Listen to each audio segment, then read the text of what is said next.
But over the short term, there was an article in the front page of today's Oregonian that in fact, I thought I had cut it. Yeah, I did cut it out. Here it is right here.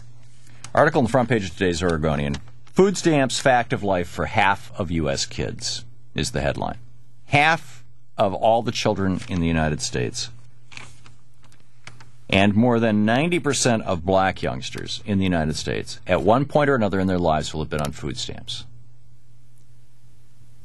How can we call ourselves a just and civilized and, best nation in the world when half of our kids will have been on food stamps at some point in their lives? And you look at this, and the question that so often comes to mind is, how is it? Why is it? Why is it that the United States has all these bad outcomes, as a consequence of our income disparities? And I want to get into that in this segment and just lay this out for you.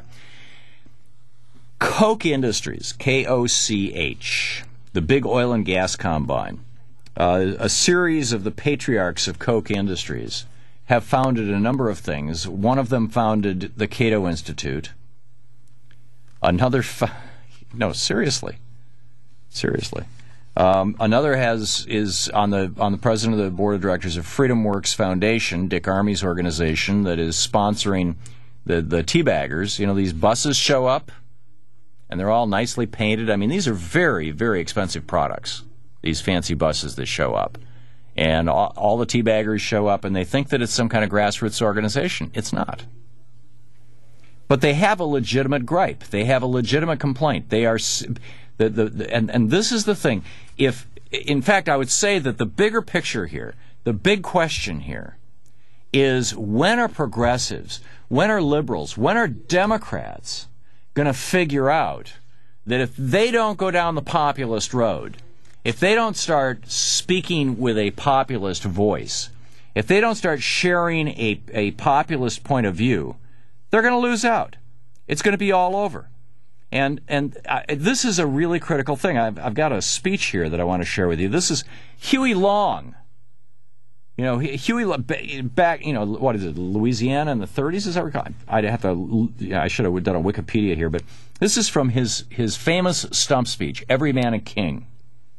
He says, "Is that right of life when the young children in this country are being reared into a sphere which is more owned by 12 men than by 120 million people?" See, back in Huey Long's day, the population of the U.S. was 120 million. He says, "Ladies and gentlemen, I have only 30 minutes in which to speak to you this evening, and I therefore will not be able to discuss in detail so much as I can write when I have all the time and space that is allowed to me for the subjects, but I will undertake to sketch them very briefly without manuscript and preparation so that you can understand." And he goes on, he says, "I contend, my friends, that we have a difficult problem to solve in America, that it is the view of nearly everyone with whom I have spoken that the matter is here in Washington." And that's in essence, the populist message, is the message that Huey Long was laying out, which is Washington doesn't give a damn about us, about the average working person. And in fact, I mean, this is from 100 years ago, or 80 years ago. And the argument is that Washington, the Teabaggers get it that Washington doesn't care. So here we have, for example, this is Eric Odom. He's 29 years old. He works for the Freedom Works Foundation. So indirectly, he's working for, one of the Koch brothers or father. He says, "I think what we've been able to do is reach out to an audience that no one has spoken with before, people who have never been involved. They've been pushed to the edge, and they feel they can no longer stay at home." He, by the way, was the guy who started last summer the Drill Baby Drill rallies around the country. And then he rolled over into the Tea Party business. He tracks hundreds of planned health care protests by zip code. This is the guy who organizes the whole thing, keeps it all together. And once again, it's being funded. David Koch, K-O-C-H, is the board chairman of Americans for Prosperity Foundation. In addition to that, you have corporate lobbyists raising money for these groups. The Freedom Works itself says, right on their website, "With your help, we have been able to organize hundreds of taxpayer tea parties across the country." No, they're not grassroots. They're not. They are astroturfs. This, by the way, Matthew Kibbe, who is the president and CEO of the Freedom Works Foundation, cut his teeth working for Lee Atwater. He was originally Lee Atwater protege, and he was behind the attempt here in my state of Oregon to put Ralph Nader on the ballot in 2004. Steve Forbes is on the Freedom Works board.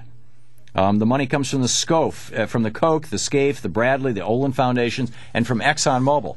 That's who's funding the Teabaggers, and these folks don't realize that they are the suckers, that they are that they're out there speaking what is in their mind their truth. And frankly, it is a truth. And after this break, I want to share with you the consequences of the inequality that have been brought to us in America, courtesy of people like the Koch family, and what that has done to this country, and thus why the Teabaggers are so upset. And we should be too. 20 minutes past the hour.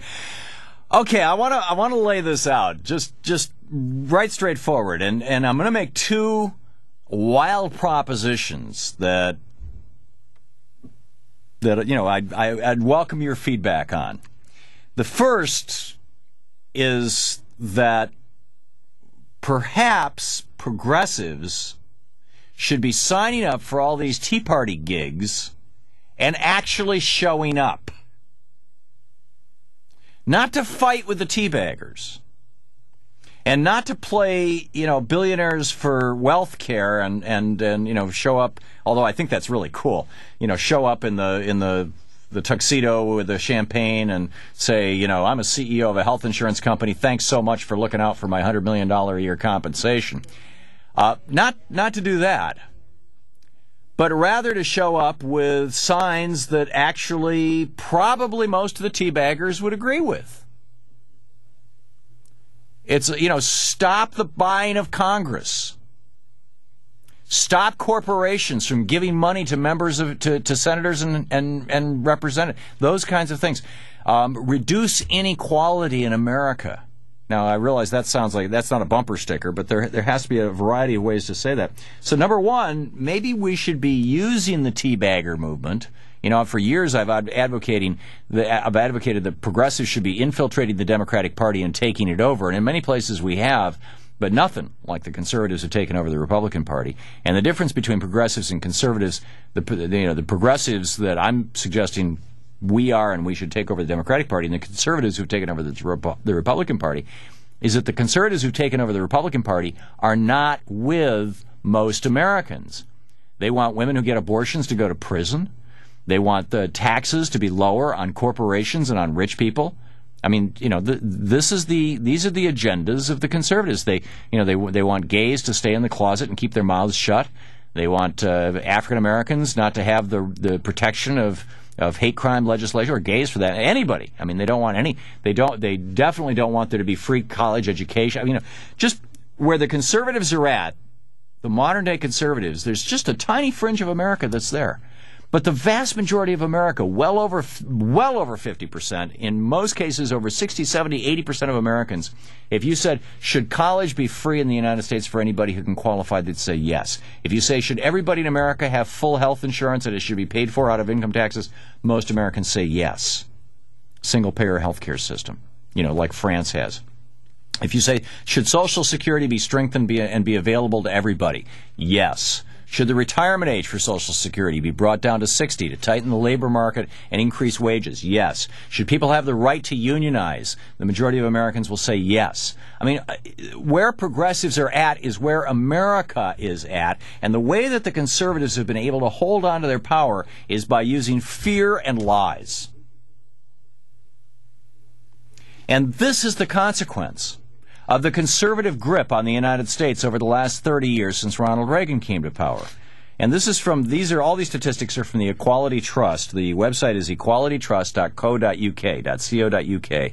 It's an organization put together by James Wilkinson, who is the author of a book on inequality, which last month was month before was my BuzzFlash Book of the Month, and has a new book which will be out in the United States, I think next month. It's coming out, called The Spirit Level, which is basically a modern rewrite of his last book on inequality. But let's just look at what happens when societies are unequal. That is to say, when the rich are richer and the poor are poorer, and the middle class gets smaller. And the way that they measured this is by looking at the ratio, the difference, the spread between the wealth held by, or the income derived, by the top 20% versus the bottom 20%, what's known as the top versus the bottom quintile, the top versus the bottom fifths of society. And when that's spread in societies like Japan, Norway, Costa Rica, it's about 4-1. In the United States right now, it's over 11-1. In the United Kingdom, it's in the neighborhood of 10-1. The U.S. and the U.K. are two of the three most, Singapore is the third, and Portugal's the fourth. They're two of the most unequal societies in the world. And the reason why is very simple, because of Ronald Reagan and Maggie Thatcher's policies. Because before Reagan and before Thatcher, this was not the case. So what happens when a society is wildly unequal? These are, as I said, statistics from the Equality Trust. Over 170 studies on income inequality in relation to various aspects of health, including life expectancy, infant mortality, low birth weight, self-rated health, have repeatedly shown it to be worse in unequal societies. And they've got a graph over there at their website.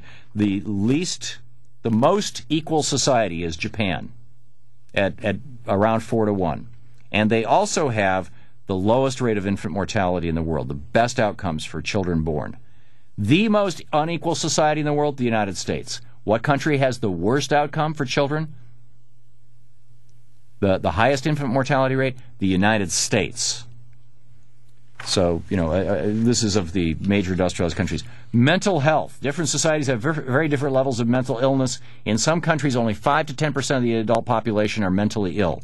For example, Japan, Germany, Spain, Italy, Belgium, all countries that have low levels of inequality. The countries that are the most unequal, Australia, the United Kingdom, the United States, New Zealand, have the highest levels of mental health problems. Drug abuse. The USA, number 1 in the world in drug abuse, number 1 in the world in inequality. Japan, at the bottom of the list in drug abuse and at the bottom of the list in inequality, along with Finland, Norway, Sweden, Denmark, Germany, and Belgium. All very equal countries, and very equal because they never had the Reagan tax cuts. They never had the Thatcher tax cuts. That's really what it boils down to.